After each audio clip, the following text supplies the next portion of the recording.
This is episode 39 of the Gauntlet podcast. My name is Jason. And I'm Rich. All right, well, let's begin by talking about a couple of the games we've played this week. We're each going to discuss one game that we've played last week. Rich, what do you want to talk about? I had about 6 games I played, but I'm going to go with... I'm glad you threw that in there. I knew you were going to... I can't not. I'm sorry. I'm going to go with Bath Salts. So Bath Salts is a game by Creepy Doll Studios. It's a free download. It is about 25 pages in PDF, but half of that are one-page illustrations of various people angry at phones. Okay. The idea behind Bath Salts, they call it a ROLL playing game. It is a very simple mechanic for simulating a customer service representative in a call center. The idea behind it is that you have an actual chart where you mark out each hour of an 8-hour day, and then you got a 5-day week before you get paid. You get an escalated call, or basically an angry customer every hour on the hour, and you have to determine what you're going to do vis-a-vis the complaint. And then you roll some dice, and you either succeed at solving the issue, or you lose self-control. That's like your hit points. So I was going to suggest that this sounds like the worst game ever, because I can't imagine why somebody would want to have this experience in their leisure time, especially if they work in a call center. But having said that, I really loved the Three Forged winner, which was basically the same thing, right? It was customer service oriented people responding to angry customers with a supernatural bent. But what was the name of that game? I've already forgotten. And we were so behind it, and I've already forgotten the name of it. No idea. I mostly skipped the Three Forged stuff. I know. Fieldwork. That's right. Yeah. It was so good. It was a really great game. Anyway, yeah. Okay. So, well, I've never heard of Bath Salts. Like, who's this by? It's by Creepy Doll Studios. It's one guy, and he's put out a number of games that I'm very interested in running this year. One's called Dude Run, which is a paranormal investigation kind of reality show vis-a-vis paranormal, like the sci-fi stuff. And it's the idea of a collaborative storytelling game where the players are trying to trump each other on making something completely benign into ghostly investigations. It sounds very hilarious to me. Yeah, and a number of other games. So this was just a game that he put out free of charge. You can download and drive through his website. Well, in college, I alternated between call center work and delivering pizzas while I was going to college.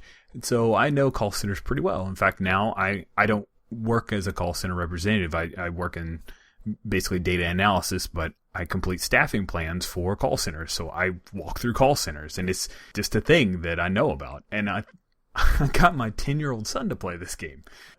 Oh, no.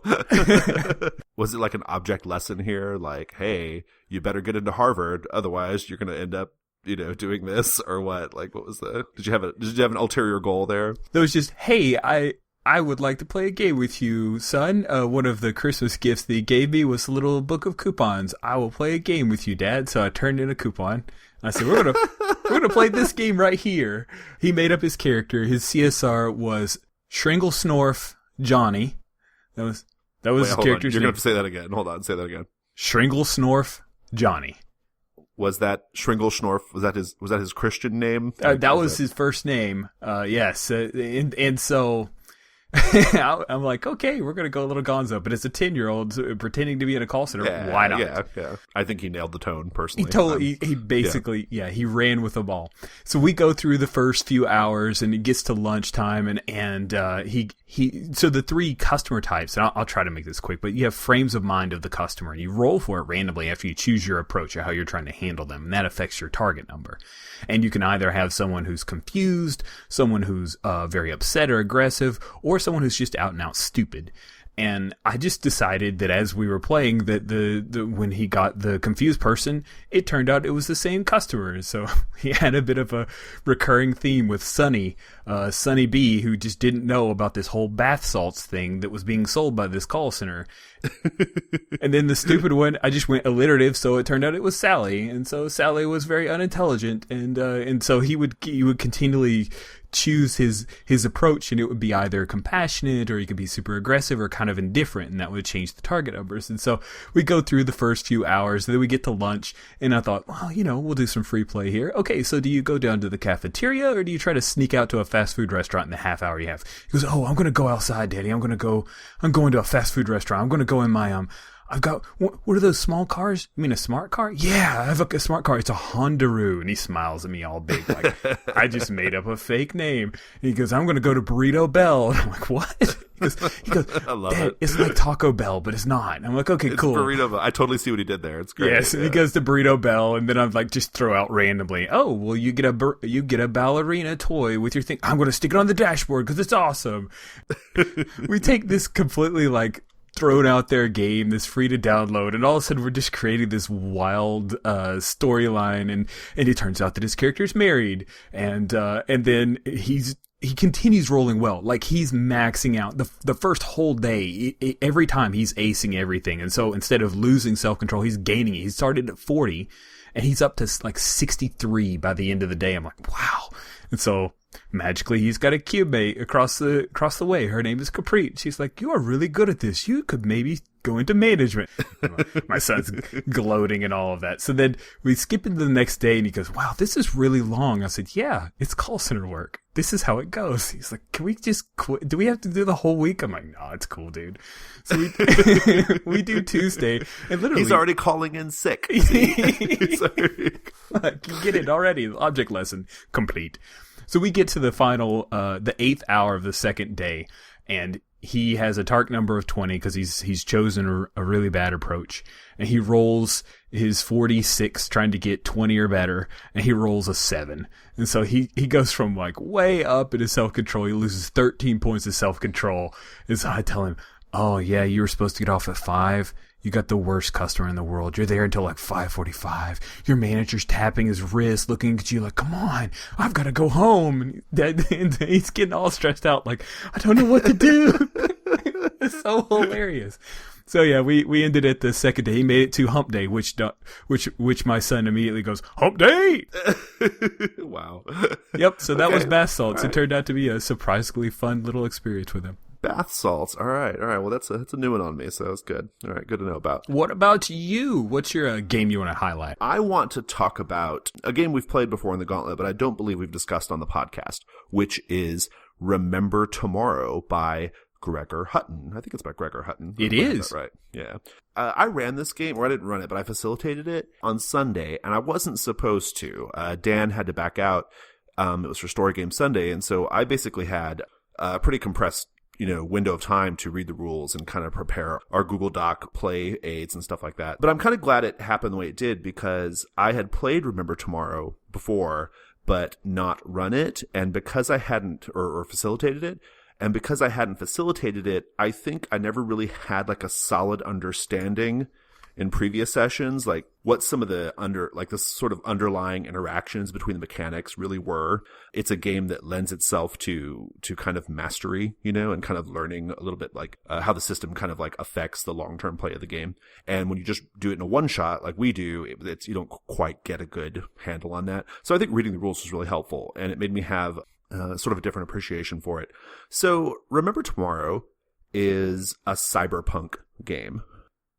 The sort of structure of play is the players, it's GM-less. You're all you're gradually creating this pool of shared PCs, but also like a pool of shared factions, which are like, corporations, pharmaceutical companies, global police, religious organizations, that sort of thing that exist in this cyberpunk world.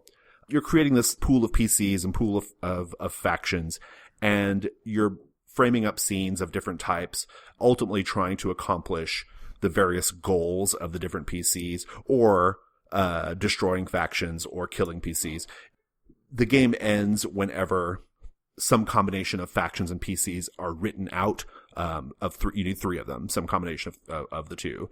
So, like, if you have 2 factions that go down, and then you have 1 PC who completes their goal, that's the end of the game, right? In one shot, you only play till one thing is written out. So like 1 PC reaches their goal, or 1 faction is no longer part of it, or someone's killed or whatever, right? As soon as someone's written out of the game, then the one shot is over. That's kind of how that goes. So here's the thing.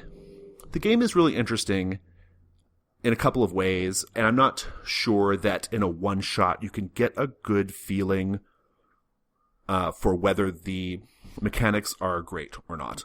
I had kind of a hard time with it. I always do every time I play it. And I've landed on, I think the reason why is because the game is meant to be played in multiple sessions. Like it was truly written to be played out in multiple sessions. And a one shot, you're just not, the game's problems are amplified in a one shot. Whereas I think some of its little quirks make more sense over multiple sessions. So here's what I mean. It's a little fiddly. It's got lots of handling, right? You know, so like when you're framing a scene, there are 3 different types of scenes. Mm-hmm. Whichever type of scene you choose dictates which PC or faction can be involved, right? So you have 3 different, so one of the scenes are called, there's one called, a deal scene. So I have my held PC, the PC that I'm currently playing this round. I can choose to make a deal with a faction. And what it does is it improves the faction's power, but also my own power. Okay.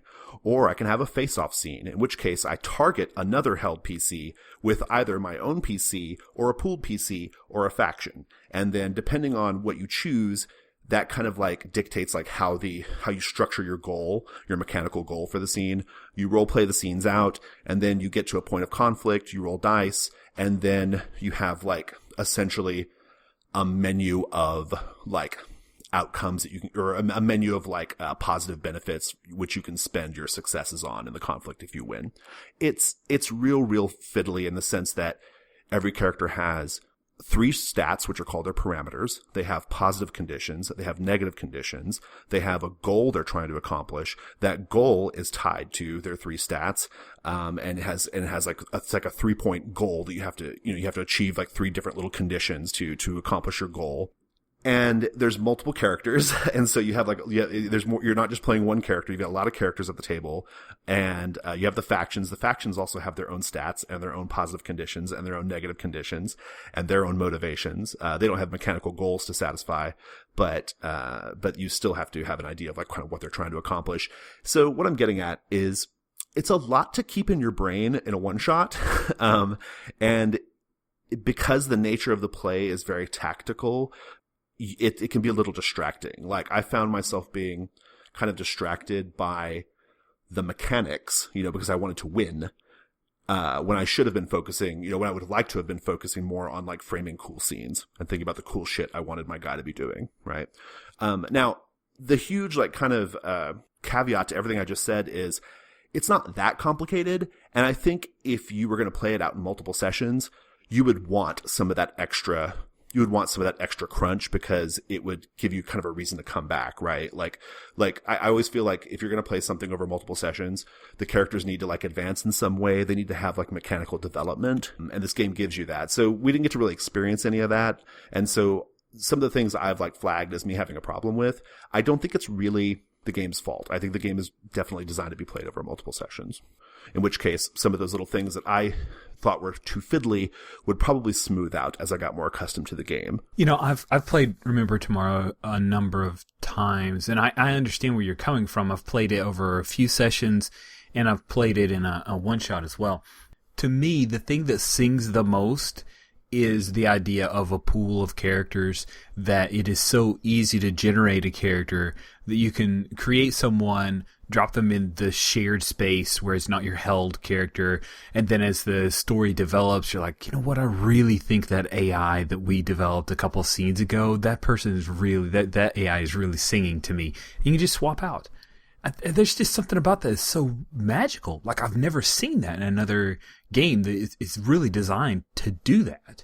And I really love that about Remember Tomorrow. But you're right, in a one-shot, like how often are you going to do that? Because then it's kind of unsatisfying. Yeah, you don't get it in a one-shot. Like we were even like a little scared to like even create new PCs and factions because we all kind of felt like we already had like a fair amount of cognitive load to cope with, in terms of getting a story told just in our little 4-hour block, Right. And so the idea of adding more people or factions to the story was a little daunting. I mean, we added some extra characters. We kind of kept them as NPCs. We were really, really, restrained when it came to creating brand new PCs for the pool and brand new factions. I would love to play it over, like, say 3 sessions. I think like 3 sessions is probably where it kind of is maybe the sweet spot for that game, because I do think the game is doing some really interesting things. I like how the tactical play, and it is a very tactical game. Like, it's a gamey game, you know. Mm-hmm. You are angling for certain types of scenes and certain types of outcomes, so you can boost your able stat so that you can then have a better shot at completing the able portion of your character's goal, right? Like, you're really thinking like a couple steps ahead in terms of, like, you know, buffing your character up so that you can accomplish their goals, Yep. right? Yep. Really, really tactical. But I like how it informs certain aspects of the play, right? For example, the scenes where you are making a deal with a faction, that comes through really nicely. Like, the mechanical benefit, like, matches up really, really nicely with what took place in the scene, right? My PC is going to your faction, or to this faction, like, let's say it's the, you know, like some gangsters. I'm going to the gangsters, and I am agreeing to offer them, you know, some information that I have, which is going to make them stronger vis-a-vis every character at the table, you know, not just me. Like, I'm improving that faction mechanically and making them tougher for all of us for my own personal gain, right? Like, that feels very cyberpunk to me. Mm-hmm. Yeah. And I dig that. I dig that in a big way.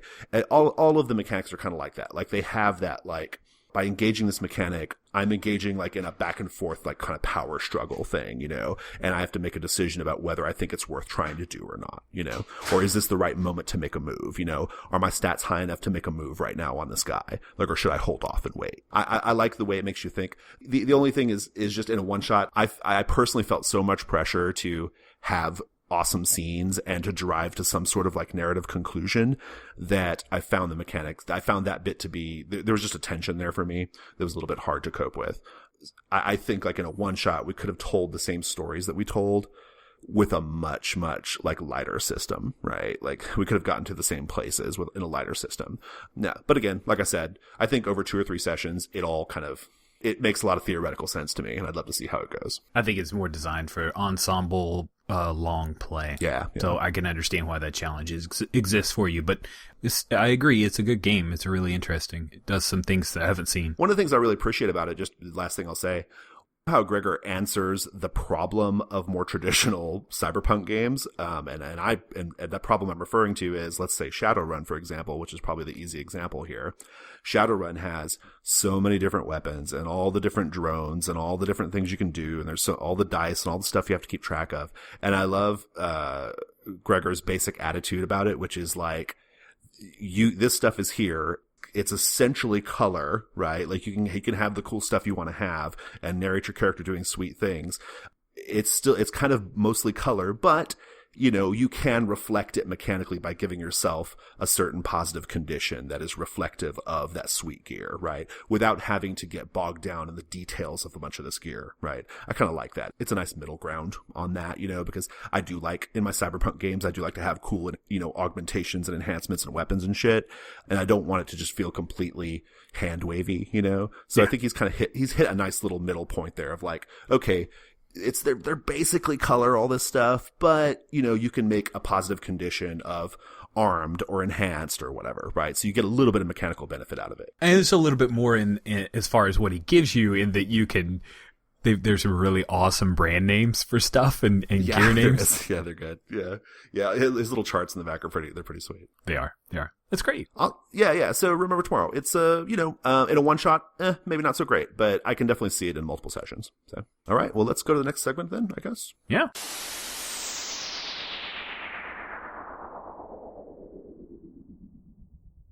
Our next segment is called Giving Me Life. This is where we discuss something that's not necessarily related to role-playing games. Rich, what's giving you life this week? In a few weeks, I'll be moving. I'm only moving apartments, but it's given me an opportunity to talk about reevaluating the space that I live in, the things that I have, the stuff that we're committing money to. And what's been giving me life is that I sat down with my wife and my son, and we talked out cord cutting, and it's going to save us, like, a crazy amount of money, and we're only going to lose out on, like, 2 or 3 TV shows. And then I look at my bookshelf with all my games, and I look at all these games that I've got that I really don't think I would want to play again, but they're just sitting there on the shelf because I have them. And I said, I am going to carry over less books than I have right now. It was a commitment that I made. And it was very freeing. I had a rule. If I have it in PDF, then I'm probably going to get rid of the book unless it's going to see heavy play. Or I know I'm going to play it in 2016. And that helped make a lot of decisions. I was shocked at how many I have the PDF of a physical book that I'm not going to play in the next 12 months. And that deciding factor alone got rid of pounds and pounds and pounds of books. Okay. So that's what's given me life, is the idea of lean and mean, and really just focusing on still having a nice collection of games that I want to play, but not holding on to these things that are just mementos of games that I played a long time ago that I don't necessarily want to go back to. And that's been fun. It takes somebody with a lot of self-awareness to make a decision like that, Rich. So congratulations on you.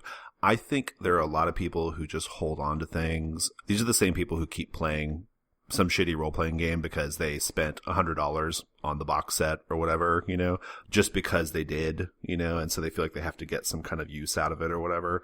I think it takes a big person to say, you know what? This is a sunk cost. I'm never going to mess with this again. I'm never going to play it again. I might as well move it on, sell it to somebody for a little bit of money, or get rid of it, get it out of my life. I think that's great. I do this periodically, not with my games. I've gotten pretty good about making sure I only buy the things I'm truly interested in past, say 3 or 4 years.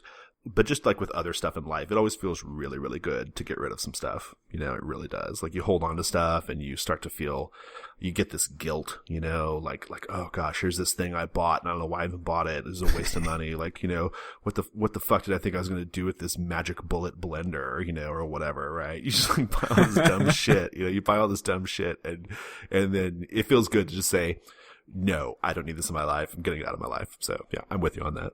And the flip part of that is that I had stacked up on our dining room table all of the books that were going to go. And my wife walked over and she started picking through them and she said, no, you can't get rid of this. What was she defending? The very first one was there's a Call of Cthulhu 1920s setting supplement with a bunch of handouts from an asylum.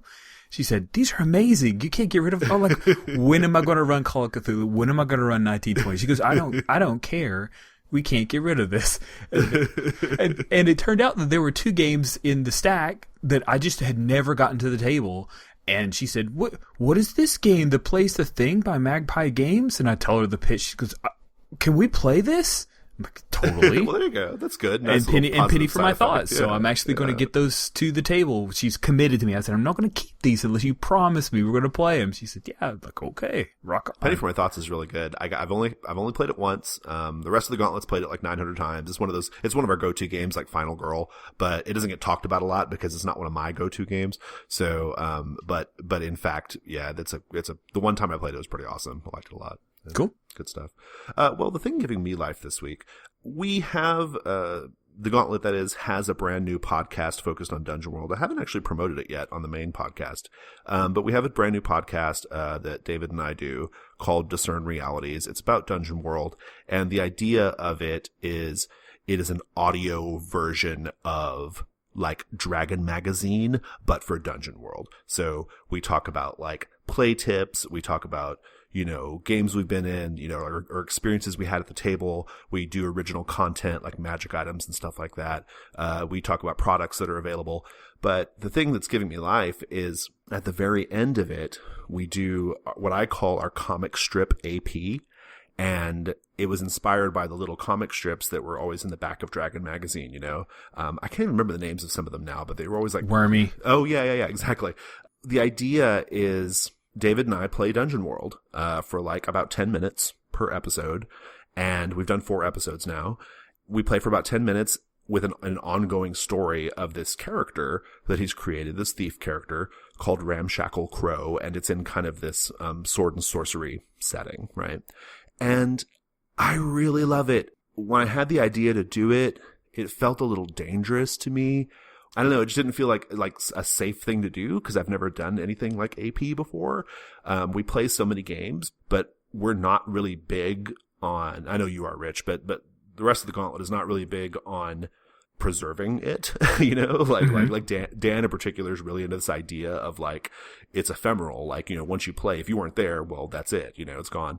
So I was really nervous about it. And I was also nervous about it because here I am, a person who in my community, I'm known to be, you know, an avid player of Dungeon World, as we're going to discuss today. And I kind of felt like it felt like, oh shit, this is like me putting my money where my mouth is, right? Like I have to show people, you know, that I know how to fucking run Dungeon World, right? Now I'm in good hands because David and we've played a lot of games together. And so we have a good rapport, and I knew it was, and it ended up being fine. I'm enjoying it. I look forward to recording it, every week. I really like listening to it. Like I like to go back and listen to it. And that's really strange because I don't generally listen to the podcasts again. Maybe I might listen to them once or whatever, but I really love going back and listening to the APs, these little mini APs. And so, yeah, I don't know. Like, I guess I'm just like pleasantly surprised by how that part of the show is going, and it's giving me life. I'm really enjoying it as well. I have to say, it's a fun little experiment. I do love the bite-sized aspect of it, so it never wears out its welcome. Yeah, that was my thinking on it. You know, I kind of requested some feedback from listeners, like, what do you guys think of this? Like, how's this going? And I got a similar, you know, a lot of people said something similar to what you just said, which is, it feels like perfectly sized for the context of the show, right? Like, so you know, most of the show you're talking about like mechanical stuff, like, and sometimes pretty heavy mechanical discussion.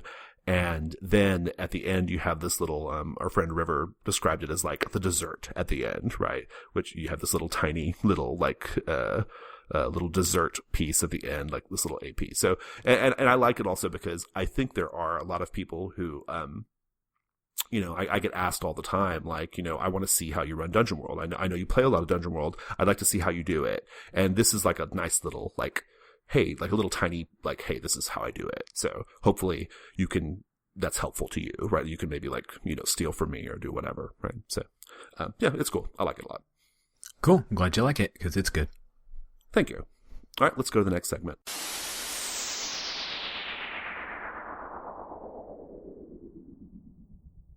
And we're back. Yes, that's right. I'm introducing a segment. Kind of crazy, huh? Well, I wanted to bring on something new for the Gauntlet that isn't necessarily new for anyone who used to listen to the Cannon Puncture podcast or who has seen some of the stuff I'm throwing out on the YouTube channel, my YouTube channel, and it is called The Game Advocates. The Game Advocates is a series of interviews with people who love playing a particular role-playing game who didn't make it, right? Because a lot of times we interview game designers, and that's nice, right? They're the kind of quasi-celebrity. They're D-list celebrities. They're the Kathy Griffins of the world. They are the most micro of micro-celebrities. Let's just throw that out there, okay? They're always a fascinating interview, but their point of view is from a completely different idea than I love people who play the games. Not to say that the game designers don't play the games, but they have a different aspect, right? They're different approach. And so the idea behind Game Advocates is someone who was not involved in making the game, but has played it a great deal and understands it from the perspective of play. And so that's what this is. And so we're going to do a Game Advocates, and the first person to step up and advocate is none other than Jason. Jason's going to talk about, what's the game you're going to talk about today? I am led to believe I am advocating Dungeon World. I think you volunteered for this, so you better know what you're advocating. I'm utterly terrified. I'll tell you that right now. I feel a lot of pressure. I feel like if I don't do well on this, no one will ever play Dungeon World again. So I know that's not true, but that's how I feel. It's possible that people may make purchase decisions, play decisions. People looking at the catalog on Gen Con, they're like, this Dungeon World thing. I heard Jason liked it. I want to play Gungan World. That would oh man, that would Misa not like that one. Oh my god. All right. Hurry, please. Dungeon World. Jason, what's this game about? Dungeon World, Rich, is a Powered by the Apocalypse game written by Adam Koppel and Sage LaTorra.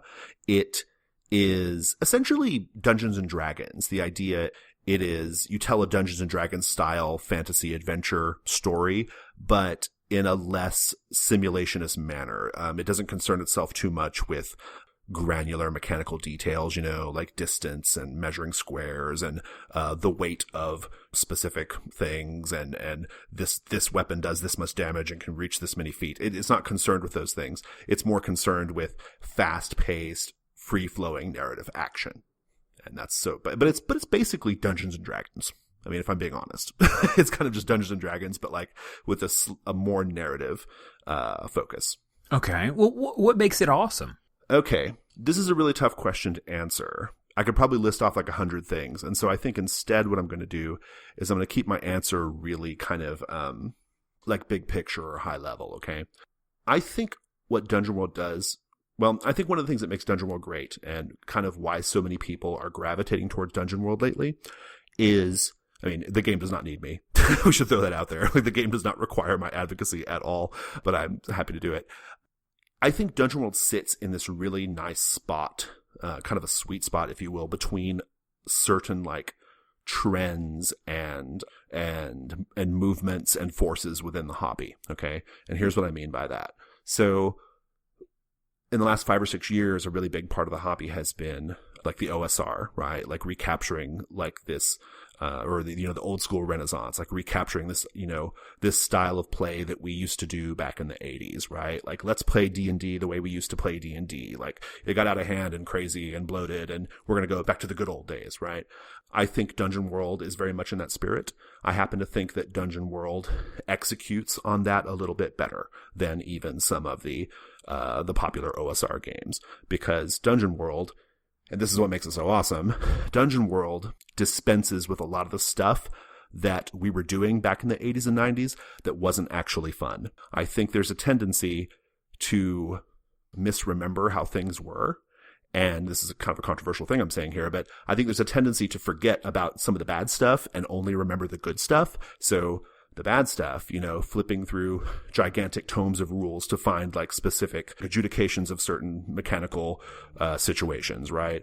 Or rolling initiative and waiting 30 minutes for your turn, right? Like Dungeon World gets rid of all of that stuff and retains the good stuff. And in that way, I think it's like a really, really good expression of like what I think sort of the old school movement is trying to capture, right? It also sits really nicely in between the sort of the big like countervailing forces of simulationist play versus like story games and like more narrativist play, right? I think Dungeon World's like nice, comfortably in the middle of those two things in a really good, great way. So it's not nearly as crunchy as D&D or Pathfinder or games like that, but it's also not as freeform and as like, say, Swords Without Master, right? Swords Without Master is also about fast-paced, free-flowing narrative action, right, in a fantasy setting, but you hand-wave a lot of stuff in Swords Without Master, right? We don't have stats. We don't have, specific magic items with rules and mechanics. We don't have a lot of stuff that we like and remember from D&D. Dungeon World retains a lot of that stuff, right? You still get a little bit of character leveling and advancement, and you still get, some of those, fun, like kind of bookkeeping type things that we used to do in D&D. So I think Dungeon World is kind of like in the, I don't know, I think it just sits in a really nice spot. And I think the reason why it's able to do that so comfortably is because of its rules and its focus. That was a really long answer. Sorry, God. But it's also just really fun. So there's that too. Nice. Okay, you keep talking about D&D. We've got 5th edition out there. 5th edition is well supported. They just did the DM's Guild thing. So there's all kinds of supplements that are coming out. I mean, honestly, Jason, why don't I just play D&D? Why not just do 5th ed, man?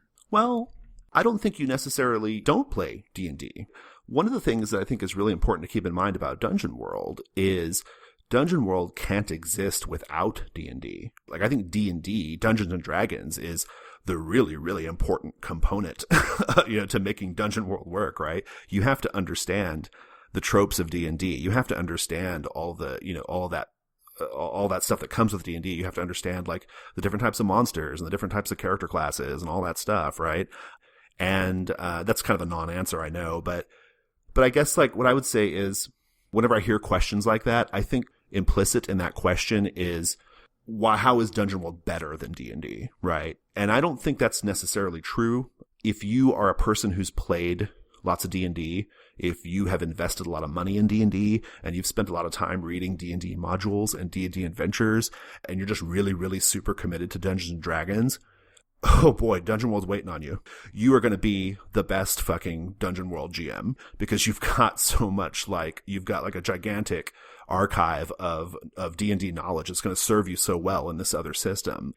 I always get a little disappointed when I hear, when I see D&D players like kind of dismiss Dungeon World, because in fact, I think Dungeon World is like, they may not know it, but Dungeon World's waiting on them, right? Like Dungeon World is waiting on them to like find it and master its core principles and its basic mechanical framework, and then use all of that awesome D&D material that you've got to do amazing adventures with the players, right?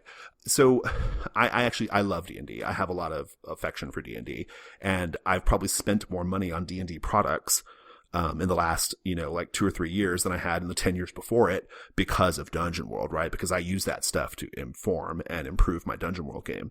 I don't know much about 5th Ed, to be honest, and this DM's Guild stuff is all pretty new, so I can't really speak to that stuff.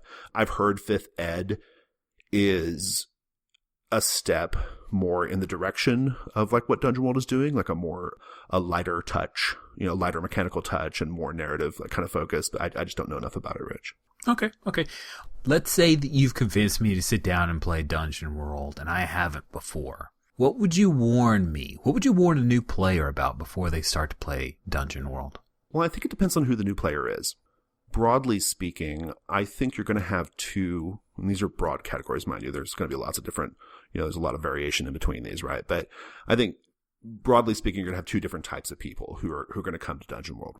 You're going to have people who are familiar with Powered by the Apocalypse games. They're familiar with story games. They've heard that Dungeon World is so much better than D&D that you abandoned years ago. Try this out. So there are those players, right? They come to Dungeon World from that angle, right? And then you're going to have players who are not familiar with story games or PBTA games at all, and they've heard from all their friends, who are playing Dungeon World, like how awesome it is, and they see all the activity and see how active and vibrant the community is, and they say, oh, I want to try that. So I think it's two different players, right? And I think my answer is different. So can I do two answers? Is that allowed? You can. Go ahead. Okay. All right. Let's start with the traditional D&D player who's come to Dungeon World with no other or minimal, PBTA experience. That person, I would warn them, you are not going to initially like how Dungeon World quantifies things, because you're accustomed to certain things meaning definite things in D&D, right? Like a value of 15 hit points means it means a specific sort of thing in the Dungeons and Dragons fiction, whereas in Dungeon World, a halfling thief and a dragon both have 16 hit points, right? And you're going to have a hard time with that. You're going to have a hard time with how it abstracts a lot of things, like the way it abstracts your adventuring gear, the way it, a lot of players abstract the money too. I don't do that. That's not in the text, but a lot of players add these extra abstractions onto it. You may have a hard time with that if you like quantify and things to be like easily identifiably quantifiable. That's a terrible, terrible phrase. So without getting too deep into it though, that's a feature, not a bug of Dungeon World. Okay. In fact, on the Gauntlet podcast, we did a really great episode called the 16 Hit Point Dragon. And this is also a very famous, sort of article related to Dungeon World on the internet. People should go look it up, either of those things, because I think once you understand the 16 Hit Point Dragon concept, you suddenly kind of get Dungeon World at that point, right? It's one of those things that really helps it fall into place. So I would warn those D&D players, hey, look, when you first get here, the first thing you're going to do, because I know you're going to do it, is you're going to flip through the monsters and you're going to look and you're going to see that these things don't seem balanced properly just based off the numbers, right? But there's something else going on there. And for the other player, for the player who is more accustomed to who's already accustomed to story games and PBTA games, who are maybe going to Dungeon World because a lot of people are playing it and because they've heard it's like such a vast improvement on D&D, and I'm not suggesting that's necessarily the case, but that's kind of what people hear. What I would warn those players about is Dungeon World has really, really kind of taken on a life of its own in the hobby in a way that you may not appreciate. So one of the things we're taught in the story game, kind of side of the hobby is that, we play rules as written, right? The rules are written a certain way to produce a certain outcome, right? That's a truism or something we really strive for, right? In this part of the hobby. Dungeon World has really, really like, okay, here's the thing. People house rule the shit out of Dungeon World, okay? And it's got a gigantic community, creating so much stuff for it and changing things and reevaluating certain aspects of the game. It's really hard to keep up with, actually. There are like tides of thinking that take place every now and then about like, oh, okay, this is kind of the current thinking about this particular part of the game, or this is the current thinking about this particular part of the game.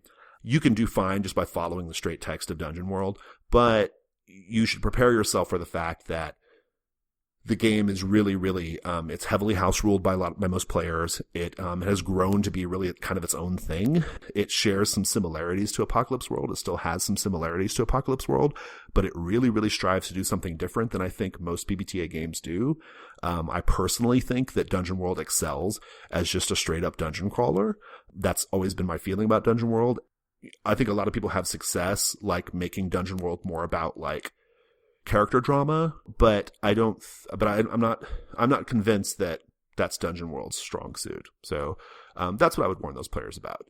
Rules as written is always important, but in Dungeon World it's less important. So because there's just a constant evolving state of thinking about the rules on that game.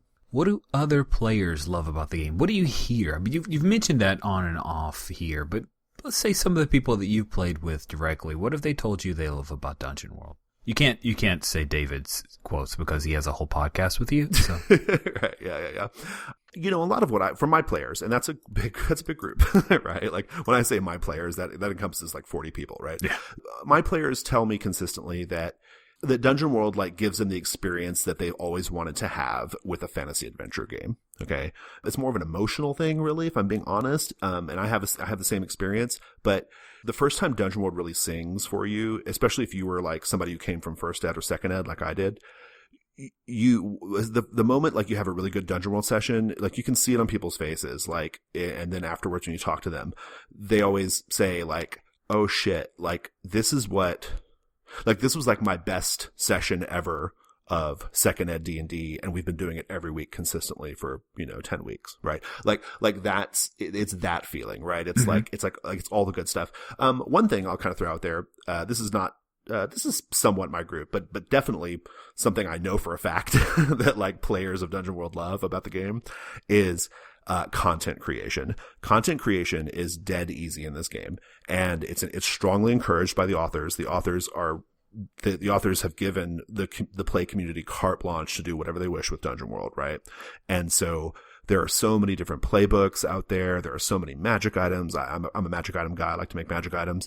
There are so many different adventure fronts, adventure starters, and just all kinds of stuff out there. And if you are the kind of person who loves to tinker with a system and homebrew stuff, like you like to make homebrew campaign settings and homebrew items, oh shit, you're going to love Dungeon World, because the narrative, the narrative focus of the game, it kind of like guarantees that you're not going to make something that's unbalanced. Whereas like in D&D, you have to be careful with that sort of thing because you might create something that's like mechanically unbalanced.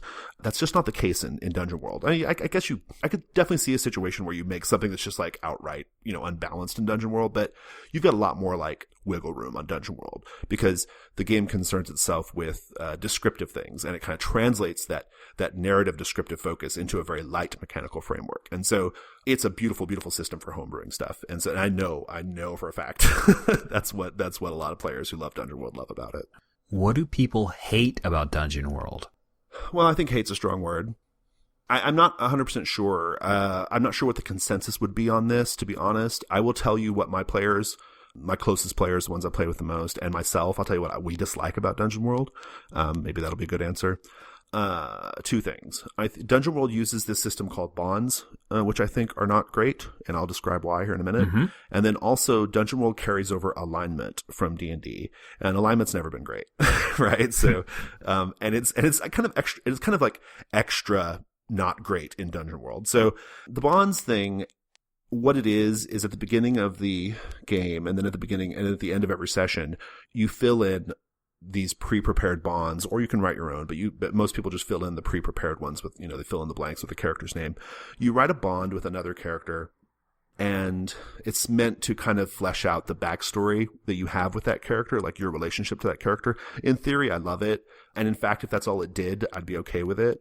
in the rules, they go one step further and add these mechanical implications to the bonds that never quite work right, in my opinion. And so, for example, the number of bonds you have with a character affects, you get a bonus to a roll when you try to help them do something, right? And it just seems really odd because the bonds, the way they're written, they might not have anything to do with what you're helping them with, right? So the bond might be, let's say the bond says, the bard and I have a con going together. Mm-hmm. And so because I have that bond with the bard, I can get a +1 when I help him secure a grappling hook, to a cliff. The nature of my relationship with him has no bearing, or has no connection to how I'm helping him in the fiction, right? So it's just kind of a weird thing. I just think it's strange. It's a strange touch. But then also at the end of the session, you're supposed to resolve the bonds, and this is still, even after years of the game being out, an incredibly controversial thing. What the fuck does it mean to resolve a bond, right? It's supposed to be, if the bond no longer makes sense in the fiction, then it's resolved. But it can also mean it can also mean you can kind of game it and say, well, I'm going to just tweak the bond just a little bit so that it no longer technically it's different now, and so I can get an XP, right? People game it. It exposes it kind of opens itself up to just kind of gaming it a little bit to get some bonus XP, and it just doesn't feel, it never feels right. And sometimes the bonds, especially the pre-written bonds, some of them are can't be resolved. They have they're written in such a way that it's when the fuck would you ever resolve this? It just doesn't make any sense. Let me see if I can think of a culprit. Something like such and such really, he has a respect for nature. Well, okay, that's not super exciting for one thing. Okay, I'm glad you think that about my character. When are you ever going to resolve that? What do I have to do? Go kill a deer or something? What? What's going to be required for me to it's just they just feel awkward. They feel awkward and not satisfying, and I wish they were not there. Alignment is also pretty lousy in Dungeon World. It basically boils down to a one sentence statement that your character tries to, just trying to check a box. Discover something about a magical mystery. That's my alignment choice for my wizard, right? It says, neutral, discover something about a magical mystery. Well, guess what? You do that probably every session, so you get that XP at the end of the session. That's it. That's the only implication of alignment. There's almost no other, they have almost no other meaning. They're just something you try to check in the middle of the session so that you can get your bonus XP. What I think would be great, and something that I know for a fact that Adam has been working with Luke Crane on, or I'm not sure exactly what the details are, but this is something I've seen out in the world, is to scrap bonds and alignment entirely and come up with something that's more like Burning Wheel's belief system. Burning Wheel's belief system would be really sharp in Dungeon World. I would love something like that, because you would be roleplay. It would give you a guide for how to roleplay your character. I'm going to roleplay towards my beliefs. And then maybe you can incorporate your relationships with other characters. If they help you with your beliefs, then, or if they contravene your beliefs or whatever, then they get XP as well. I think that would be a little more satisfying. It's a little more proactive than just this weird, awkward statement, that we might forget about in the middle of the session, or that we might just kind of try to ham-handedly make a thing. Yeah. Bonds and alignment. Not so great, in my opinion. Alrighty. Is there anything else about Dungeon World that I've missed? Anything else you want to throw out there? No, my throat is sore from talking about Dungeon World so much. I think I probably covered it. You would think that you like Dungeon World quite a bit there with the podcast and everything. Your questions were very good though. I like these questions. They forced me to think really, really critically about this game that I love. I mean, truly. I don't know if we're supposed to put this little coda on the conversation or not, but I will tell you that I think if it hadn't been for Dungeon World, I probably wouldn't be doing role-playing games right now. I came back from role-playing games after a big long hiatus when I was just doing board games for 10 years. I came back to role-playing games through a couple of different games, enjoyed some story games, had some good times with that. I'd probably still be playing story games, every now and then, but Dungeon World really, really just lit a fire for me, and it really, really reinvigorated my passion for D&D, basically, right? It reawakened all these wonderful, wonderful memories I had as a child playing role-playing games, not just D&D, but it just reminded me how fun role-playing games can be, and how this shared experience is so wonderful, and what a great gift you can give to people by GMing an awesome session for them. That I give Dungeon World credit for that. And so, just to kind of emphasize again, like it is the game, to my mind, it's like the game that we can all agree on. It's just, it's got so much to give. And so I really dig it. So yeah, that's it. Well, cool. Well, thank you so much, Jason, for coming on and advocating for Dungeon World. It was a pleasure learning about your perspective on it. Yeah. Thanks for asking me to do it. It's pretty cool. All right, well, that was our show. If you would like to get in touch with us or hang out with us online, you should go to Google Plus and join our community.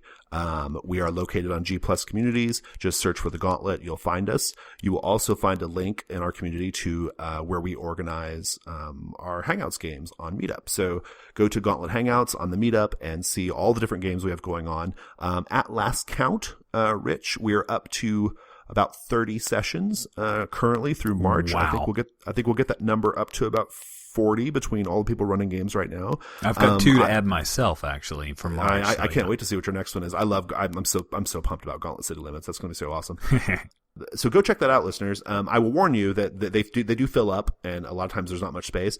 But go join the meetup. That's why you join the meetup, so that you can be notified whenever those games go up, and so you can jump on those spots. We also have a Twitter, which is at Gauntlet RPG. And then finally, if you would do us a huge favor and go to iTunes and leave us a review, preferably a 5-star review, that would be really awesome. The way that iTunes works is the more 5-star reviews it has, it increases the probability that people will find us when they search for, say, role-playing games in the podcast thing. So the more reviews we have, the better. So that would be really, really awesome. We would love that if you would go do that. That's all I got. Thanks so much, Rich. Thank you, Jason. Thanks, listeners.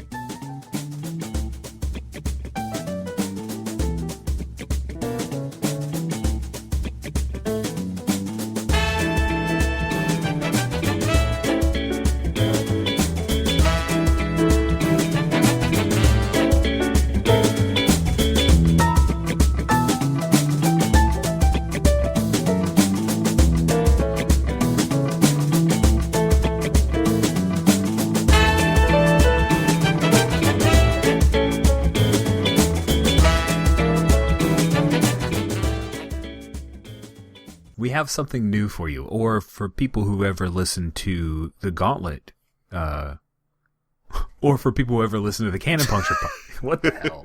Do you want to start over? Yeah, my brain is just like fixated. What the hell? I let David host DR this last week, and he was also like thrown for a little loop for a minute. He's like, "Oh shit, I'm so used to you doing the introductions of the segments." So.